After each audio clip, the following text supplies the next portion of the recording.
নমস্কার, আপনাদের সবাইকে আবার স্বাগত জানাই আমাদের অনুষ্ঠান ডিভাইন রাগাজে। আজকে আমরা সেতারের মতন এমন একটা ইনস্ট্রুমেন্ট নিয়ে কথা বলবো, জানবো, এবং একজন খুব ইয়াং জেনারেশনের একজন আর্টিস্ট, অথচ কিন্তু সেই ইয়াং জেনারেশন বলে এমন নয় যে সে ঘরে বসে শুধু রেয়াজ করে। দেশে বিদেশে চারিদিকে প্রচুর পারফরমেন্স করে, রেকর্ডিংস করে, এবং আজকে আমাদের মধ্যে এসছে। আজকে আমরা পেয়েছি শ্রী সন্দীপ সাহা। সন্দীপ, তোমাকে স্বাগত জানাই আমাদের অনুষ্ঠানে।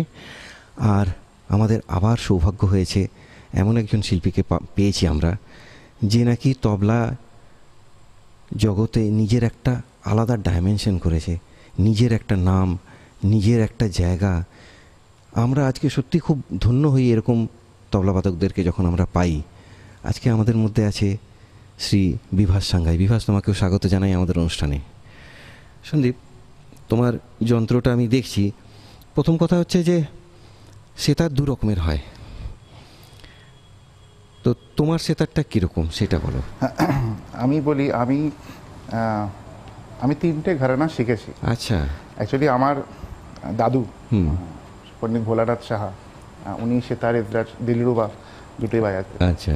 উনি আকাশবাণীর স্টাফ ছিলেন এবং উনি পণ্ডিত রবিশঙ্কর থেকে শুরু করে সবার সঙ্গেই উনি প্রোগ্রাম করেছেন। আচ্ছা। বড় বড় রেকর্ডিংয়েও কাজ করেছেন, সত্যজিৎ রায় ফিল্মেও অনেক কাজ করেছেন। বাহ। তারপর আমার বাবা শঙ্করনাথ সাহা, উনিও আকাশবাণীর স্টাফ, তুমি তো ভালোভাবেই চেনো। হ্যাঁ, তো আমি প্রথমে মাইয়ার ঘরানা শিখেছি। আচ্ছা। ওখানে সাত তারের, যেমন নর্মাল পণ্ডিতজি যেরকম বাজান সেরকম।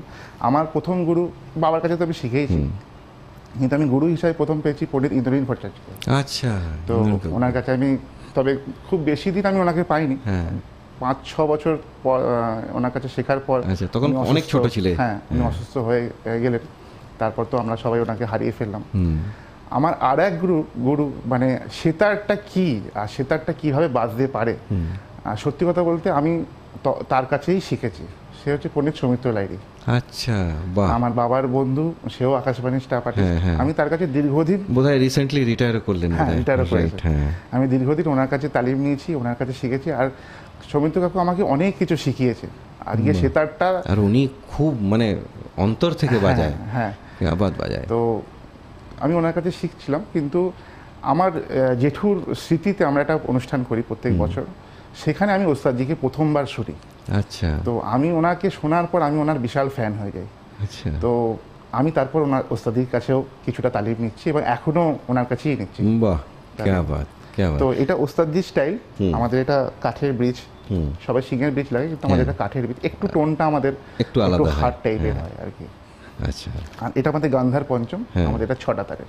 বাহ, আমরা এটা সম্বন্ধে জানলাম, আর তোমার শিক্ষা সম্বন্ধেও জানতে পারলাম। কিন্তু এখন কি শোনাবে বলো? রাগ গুজরি টরি। বাহ, আর সত্যি আজকে কিন্তু তোমার খুব গুড লাক, তুমি বিভাসকে পেয়েছো। কাকুর কাছে আমার প্রণাম এবং সবাইকে আমার প্রণাম জানিয়ে শুরু করছি। চলো, ভুল ত্রুটি হলে ক্ষমা করে দেবে। আরে না না, খুব সুন্দর বাজাও তুমি, আমি জানি।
बात।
क्या बात।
क्या बात। আমরা এই রাগটা ভিতরে মনের মধ্যে একটু রেখে এই সুন্দর একটা আলাপের পোর্শন বাজালে, এটাকে আমরা মনের মধ্যে রেখে একটা ছোট্ট বিরতি নিচ্ছি। আপনারা সঙ্গে থাকবেন, একটু পরেই আমরা ফিরে আসছি।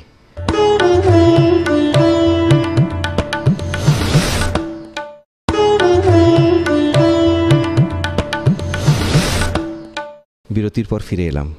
সঙ্গে আছে সন্দীপ সাহা ও বিভাস সাঙ্গাই।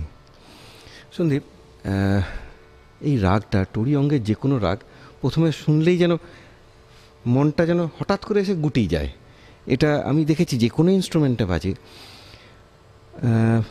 আমার একটা রিকোয়েস্ট আছে, এই রাগটাকে এখন না ছেড়ে যদি এই রাগটার উপরে কিছু বাজাও। তুমি এখন কি বাজাবে চিন্তা করেছো? আমি গুজরাটির ওপর একটা রূপক তালের একটা क्या बात, বাজাচ্ছি।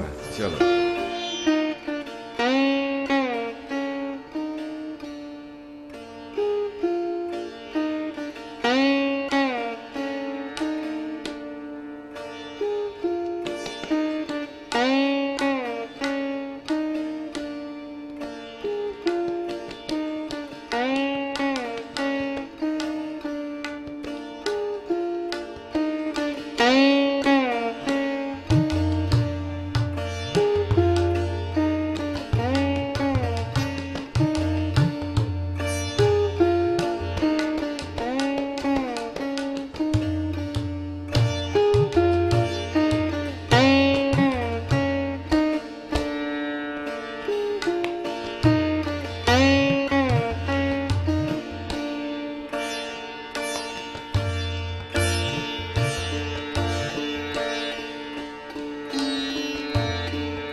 হ্যাঁ, ক্যা বাত, ক্যা বাত।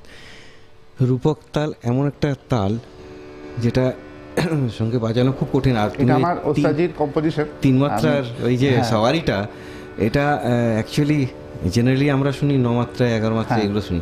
7 মাত্রায় খুব কম শোনা যায়। খুব সুন্দর হয়েছে। আর আপনারা বুঝতেই পারছেন তালিমটা, মানে শিক্ষা যদি ভালো হয় তাহলে তার তৈয়ারি, তার বাজনার ডেপথ সব কিছুই বোঝা যায়। আর তুমি যে সাধনা করেছো, রেয়াজ করেছো, সেটা বোঝা যাচ্ছে। আর আমরা আরেকটু কিছু শুনতে চাই। তো তুমি কি শোনাবে? আমি একটা একতালের বাদ্যে क्या শোনাবো। बात, चलो।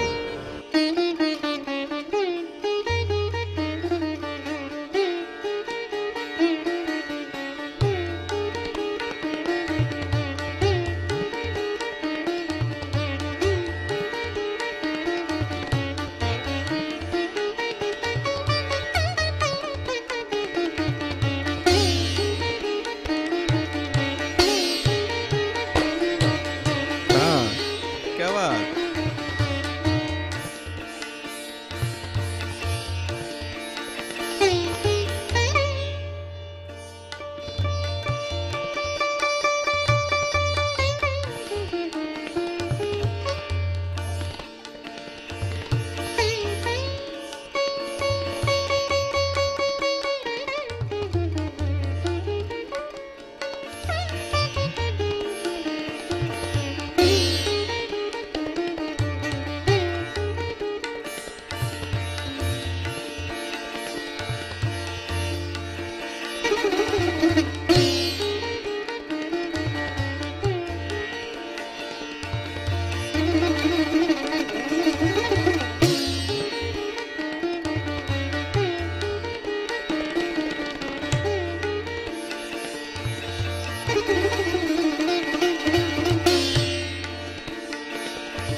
যেমন রূপক তাল সেরকম একতাল, আর একতালের লচকটা এত সুন্দর বিভাস ওই আনছিল।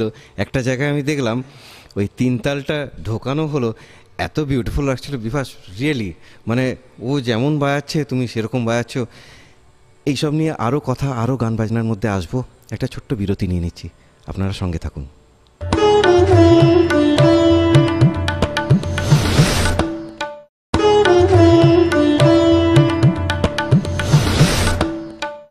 ফিরে এলাম বিরতির পর, আপনাদের প্রিয় অনুষ্ঠান ডিভাইন রাগাজ। আমি আজকে সন্দীপকে নিয়ে আছি সেতারে। আপনারা বুঝতে পারছেন একটা ইয়াং জেনারেশনের ছেলে, খুব অল্প বয়স, কিন্তু দেখে একটু হেলদি মনে হতে পারে, কিন্তু খুব অল্প বয়স এবং অসম্ভব রেয়াজ করছে, বোঝা যাচ্ছে। এবং আপনারা ওকে প্রচুর আশীর্বাদ দিন, এইটা চাইবো। সন্দীপ, তুমি যে এত আমি অডিয়েন্সের জন্য জিজ্ঞেস করছি, তুমি কতক্ষণ রেয়াজ করো? আমি 4-5 ঘন্টা তো করি, হয়তো বেশিও হয়ে যেতে পারে কিছু কাজকর্মের জন্য, বা কিছু এতে থাকলে একটু কম বেশি হয়, কিন্তু মেনটেন করি ঘন্টা 4-5 করার সারাদিনে। এইটাই দরকার। আমরা এটা ভুলে যাই যে আমরা খেতে, শুতে, বসতে, উঠতে, ঘুরতে, টিভি দেখতে অনেক সময় আমরা কিন্তু খরচা করি, নষ্ট করি। কিন্তু যদি তার মধ্যে থেকে 1 ঘন্টা, আধ ঘন্টাও যদি কেউ একটু রেয়াজ করে, তাহলে কিন্তু মনের খিদেটা মিটবে। আমরা পেটের খিদের জন্য কিন্তু ঠিক সময় পেয়ে যাই, আমাদের মনের যেদিন খিদে হবে সেই দিন কিন্তু আমরা ঠিক রেয়াজের জন্য সময় পেয়ে যাই। অনেকে বলে না রেয়াজের জন্য সময় পাই না, আমাদের মনের মধ্যে সেই খিদে একদিন না হলে না একটা কিরাম একটা অস্বস্তি বোধ করে, কিছু একটা কাজ হলো না। সারাদিন যদি কাউকে বলা হয় যে আপনাদেরকে আমি কাউকে আমি জল দেবো না সারাদিন, কেমন লাগে? খাওয়া দাওয়া সব কিছু পাচ্ছি, জল খেতে পাচ্ছি না। তো ওই জলটাই হচ্ছে আমাদের মিউজিক। খুব ভালো লাগছে। আমি এবারে জানতে চাই যে এর পরে তুমি কি বাজাবে? আমি রাখতেই রাখছি তিন তালে। আজকে বুঝতে পারছি বিভাসকে পেয়েছো বলে। আমার আগেই সৌভাগ্য যে বিভাস কাকুকে আমি পেয়েছি। আমি কিছুদিন আগে বিভাস কাকুর বাজনা শুনে আমি তো ওনার ফ্যান হয়ে গেছি। আবার আমিও ফ্যান, হ্যাঁ, এবং প্রচুর ফ্যান আছে। এবং আগেও অনেকেই মানে আমাকে বলেছে যে যখন ওর সঙ্গে কোনো একটা প্রোগ্রাম হয় তখন সবাই খুব অবাক হয় যে আমার সঙ্গে বিভাস কী করে বাজাচ্ছে। মানে অ্যাকচুয়ালি বিভাস যে লেভেলের, সেই লেভেলে কিন্তু অনেক অনেক পণ্ডিত ব্যক্তিরা মানে ওকে নিয়ে পারফর্ম করেছে। আজকে সত্যি তোমারও সৌভাগ্য, আমারও সৌভাগ্য যে আমি বিভাসকে পেয়েছি। সৌভাগ্য। আর আমি স্টুডিওতে ঢোকার আগে ভাবছিলাম যে বিভাস কাকু রয়েছে, এই রে আমি তো একদম মানে খুব যাতা অবস্থায় পড়ে গেলাম এখানে। না, খুব সুন্দর বাজাচ্ছ। আমার সঙ্গে যেভাবে আজকে রাখলো আমি বুঝতে পারছি না, আমি মানে কি বলবো, আমার বলার কিছু নেই। এইখানে বলার কিছু থাকে না। আমরা একবারে একটু 2-3 তালের উপরে যাই, চলো।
क्या बात।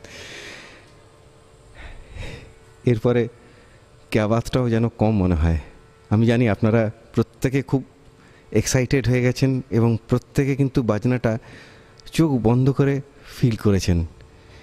আজকে যে কি বাজনা হয়েছে, স্পেশালি আমি বলবো যে বিভাস ছিল বলে ও এই জায়গায় ওর জায়গাটাও ধরতে পেরেছে, আর ও নিজের তালিমটা বিভাস ছিল বলে আরও খুলে বাজাতে পেরেছে।